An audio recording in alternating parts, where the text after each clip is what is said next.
आपण पाहत आहात नाशिक खबर न्यूज, जनतेचे हक्काचे व्यासपीठ। नाशिकमध्ये काँग्रेसच्या नवनियुक्त जिल्हाध्यक्षांसाठी 10 दिवसीय निवासी प्रशिक्षण शिबिराचे उद्घाटन करण्यात आले। संघटन सृजन अभियानांतर्गत आयोजित या शिबिरात काँग्रेसची विचारधारा, संघटन बांधणी, नेतृत्व विकास, जनसंपर्क आणि निवडणूक व्यवस्थापन यावर विचारमंथन तसेच तज्ञांचं मार्गदर्शन होणार आहे।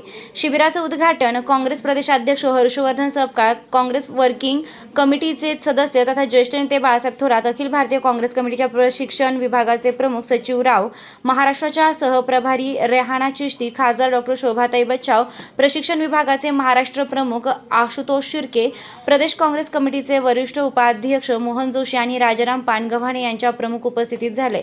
दीप प्रज्वलन आणि वंदे मातरमच्या सामूहिक गायनानं शिबिराची सुरुवात झाली आहे। 10 दिवसांच्या निवासी शिबिरात काँग्रेसचे वरिष्ठ नेते आणि विविध क्षेत्रातील तज्ञ नवनियुक्त जिल्हाध्यक्षांना मार्गदर्शन करणार आहेत। शिबिराच्या 9व्या दिवशी अखिल भारतीय काँग्रेस कमिटीचे सरचिटणीस के.सी. वेणुगोपाल मार्गदर्शन करणार असून समारोपासाठी राहुल गांधी उपस्थित राहणार असल्याची माहिती हर्षवर्धन सपकाळ यांनी दिली आहे। दरम्यान SIRचे काम अत्यंत घाईगडबडीत सुरू असल्याचा आरोप सपकाळ यांनी केलाय। 17 ऑगस्टची मुदत आणखी 2-3 महिने वाढवायला हवी होती असं ते म्हणालेत। भाजप कडून मतचोरीनंतर आता मतदार याद्यांमध्ये ही चोरी करण्याचा प्रयत्न सुरू असल्याचा आरोप त्यांनी केलाय। नागपूरमधील हैदराबाद हाऊसमध्ये BLO कर्मचाऱ्यांना मॅपिंगची कागदपत्रे घेऊन बोलावण्यात आल्याचा दावा करत निवडणूक यंत्रणांनीही मुख्यमंत्र्यांच्या कार्यालयातून चालवायचे आहे का असा सवाल सपकाळ यांनी उपस्थित केलाय। महिला विधेयकाच्या मुद्द्यावरही भाजपकडून बुद्धिभेद केला जात असल्याचा आरोप त्यांनी केला आहे। भूमी नाशिकमध्ये ही इथे पडली आणि त्याचा संदर्भ घेत असताना ही परंपरा सुरू झाली आहे। आज आपण बघतोय की देशामध्ये विष मोठ्या प्रमाणावर पसरवलं जात आहे। द्वेष, मत्सर हा तर आहेच आहे विष स्वरूपाचा, मात्र केंद्रित पद्धत, हुकुमशाही पद्धत हे देखील एक विष आहे। एवढंच नाही तर बेरोजगारी हे देखील एक विष आहे। महिलांची असुरक्षितता हे देखील एक विष आहे। नोकऱ्यांच्या संध्या जाणं हे देखील एक विष आहे।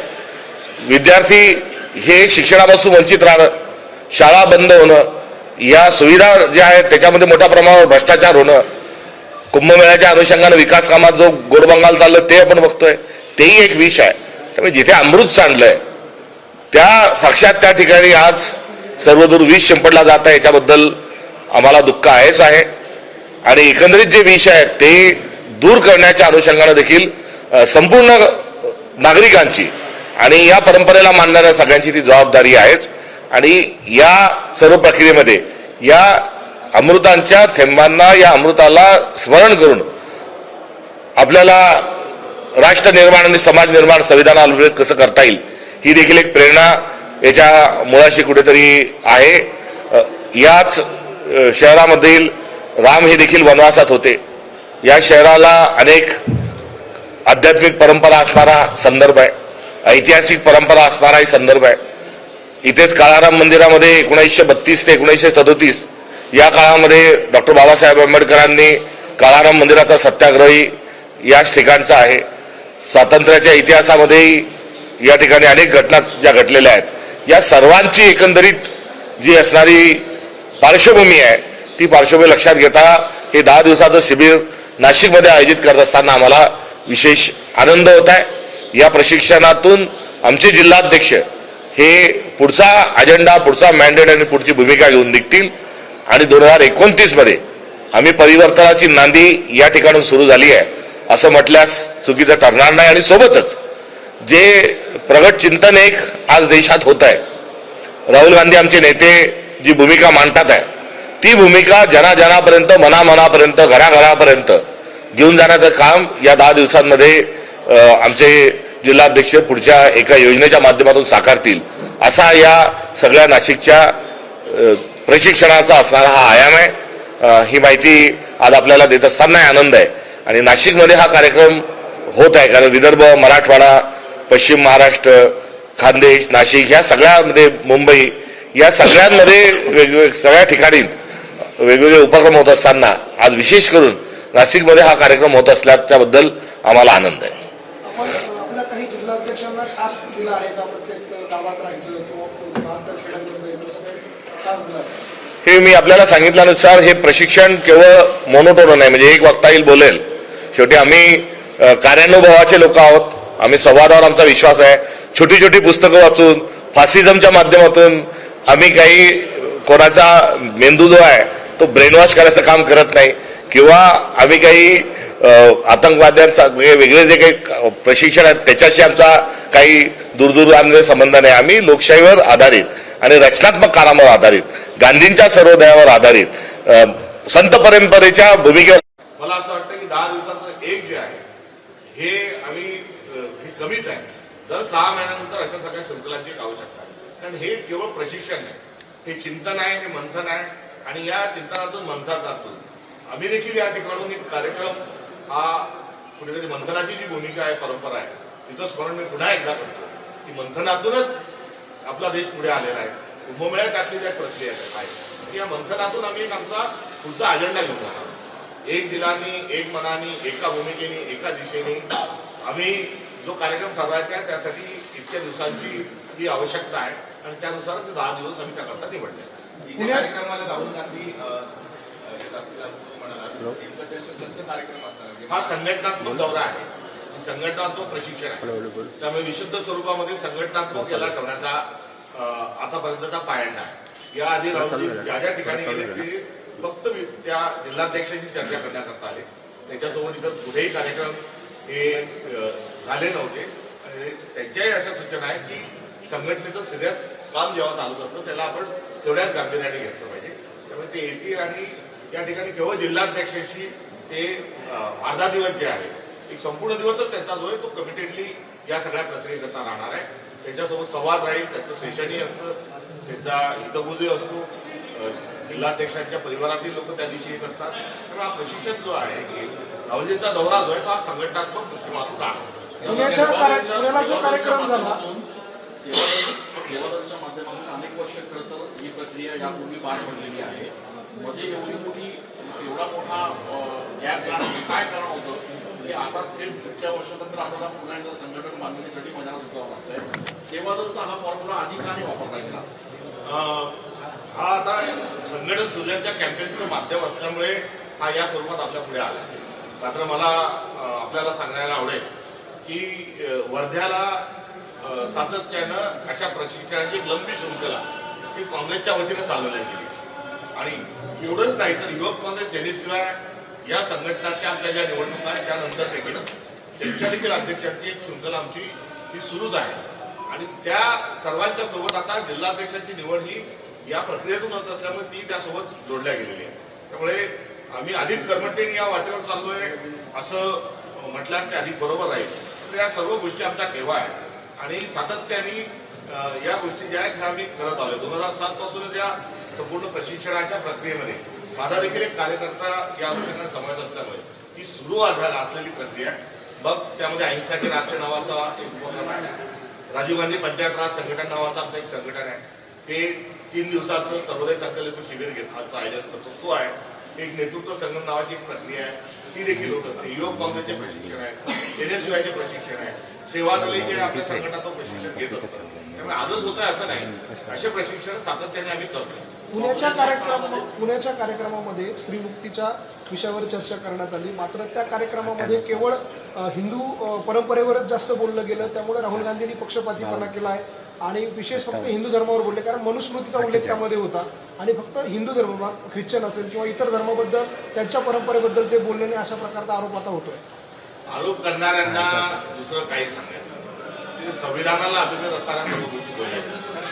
तिथे सर्व जातीच्या, सर्व धर्माच्या, सर्व प्रवर्गातल्या महिला त्यांनी आपापल्या परिवारातल्या, आपापल्या घरातल्या, आपण ज्या परिवारातून अर्थात ज्या समाजातून आलो त्याच्या व्यथा तिथे मांडल्या. मात्र एवढा चांगला कार्यक्रम झाल्यानंतर अभिनंदन करण्याचं औदार्य हे विरोधकांजवळ नाही. त्यामुळे नसते उपासक ते काढत बसले.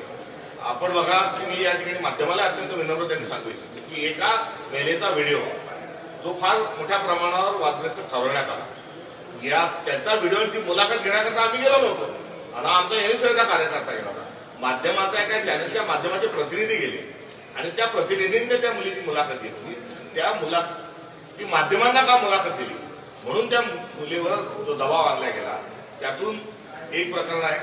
त्या प्रकरणाच्या निमित्तानं गुंड आणून तिथे भाडोत्री गुंड आणून हल्ला करण्याचं प्रकरण आहे. जे महिला येतात त्या भाड्याने आणल्या जातात, त्या पैसे देऊन आणल्या जातात, ते असं सांगितलं गेलं. कुठे युट्यूबरला पैसे दिले जाते असं सांगितलं गेलं. त्यामुळे या संदर्भात आरोप करणं हे कुठेतरी एकंदरीत भारतीय जनता पक्षाने हा सपाटा त्यांनी सुरू ठेवलेला आहे.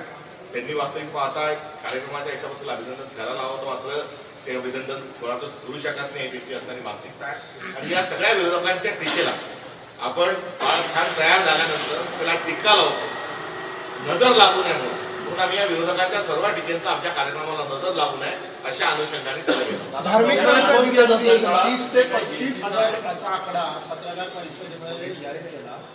30 ते 35,000 रुपये आता ते हास्यास्पदच वाटतं. एका व्यक्तीला 3 आणि 9 कोटी ते 10 कोटी रुपये हा खर्च केला, असं त्याला काय उत्तर द्याला? यात एवढ्या महिला उत्स्फूर्ततेने एवढ्या लेखी बाळी मुली सातत्यानं अशा प्रशिक्षणाची लंबी शृंखला ही काँग्रेसच्या वतीनं चालवण्यात गेली.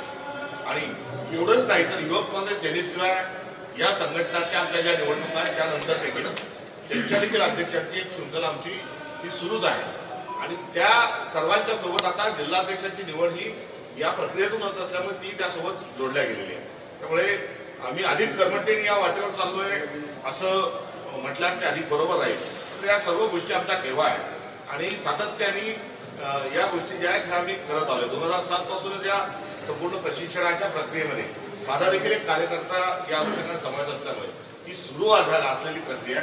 मग त्यामध्ये अहिंसाचे राष्ट्र नावाचा एक उपक्रम आहे, राजीव गांधी पंचायत राज संघटन नावाचं आमचं एक संघटन आहे. ते 3 दिवसाचं सर्वोदय संकल्प शिबिर घेण्याचं आयोजन करतो, तो आहे. एक नेतृत्व संगम नावाची एक प्रक्रिया आहे, ती देखील होत असते. युवक काँग्रेसचे प्रशिक्षण आहे, एनएसयूआयचे प्रशिक्षण आहे, सेवादली जे आपल्या संघटनाचं प्रशिक्षण घेत असतं. त्यामुळे आजच होत आहे असं नाही, असे प्रशिक्षण सातत्याने आम्ही करतो. पुण्याच्या कार्यक्रमामध्ये स्त्रीमुक्तीच्या विषयावर चर्चा करण्यात आली, मात्र त्या कार्यक्रमामध्ये केवळ हिंदू परंपरेवरच जास्त बोललं गेलं. त्यामुळे राहुल गांधींनी पक्षपातीपणा केला आहे आणि विशेष फक्त हिंदू धर्मावर बोलले, कारण मनुस्मृतीचा उल्लेख त्यामध्ये होता आणि फक्त हिंदू धर्म, ख्रिश्चन असेल किंवा इतर धर्माबद्दल त्यांच्या परंपरेबद्दल ते बोलले नाही, अशा प्रकारचा आरोप आता होतोय. आरोप करणाऱ्यांना दुसरं काही सांगायचं, ते संविधानाला अभिप्रेत असताना सर्व गोष्टी बोलायच्या. तिथे सर्व जातीच्या, सर्व धर्माच्या, सर्व प्रवर्गातल्या महिला त्यांनी आपापल्या परिवारातल्या, आपापल्या घरातल्या, आपण ज्या परिवारातून अर्थात ज्या समाजातून आलो त्याच्या व्यथा तिथे मांडल्या. मात्र एवढा चांगला कार्यक्रम झाल्यानंतर अभिनंदन करण्याचं औदार्य हे विरोधकांजवळ नाही. त्यामुळे नसते उपासक ते काढत बसले. आपण बघा, मी या ठिकाणी माध्यमाला अत्यंत विनम्रतेने सांगू इच्छितो की एका महिलेचा व्हिडिओ जो फार मोठ्या प्रमाणावर वादग्रस्त ठरवण्यात आला, या त्याचा व्हिडिओ ती मुलाखत घेण्याकरता आम्ही गेलो नव्हतो. आता आमचा एनएसयूआयचा कार्यकर्ता गेला होता, माध्यमाचा एका चॅनलच्या माध्यमाचे प्रतिनिधी गेले आणि त्या प्रतिनिधींनी त्या मुलीची मुलाखत घेतली. ती माध्यमांना का मुलाखत दिली म्हणून त्या मुलीवर जो दबाव आणला गेला, त्यातून एक प्रकरण आहे. त्या प्रकरणाच्या निमित्तानं गुंड आणून तिथे भाडोत्री गुंड आणून हल्ला करण्याचं प्रकरण आहे. जे महिला येतात आहेत त्या भाड्याने आणल्या जातात, त्या पैसे देऊन आणल्या जातात, ते असं सांगितलं गेलं. कुठे युट्यूबरला पैसे दिले जाते असं सांगितलं गेलं. त्यामुळे या संदर्भात आरोप करणं हे कुठेतरी एकंदरीत भारतीय जनता पक्षाने हा सपाटा त्यांनी सुरू ठेवलेला आहे.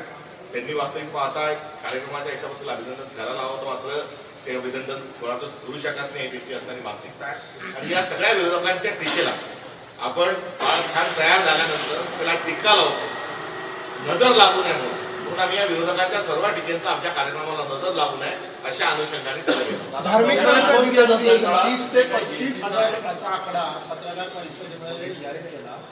30 ते 35,000 रुपये आता ते हास्यास्पदच वाटतं. एका व्यक्तीला 3 आणि 9 कोटी ते 10 कोटी रुपये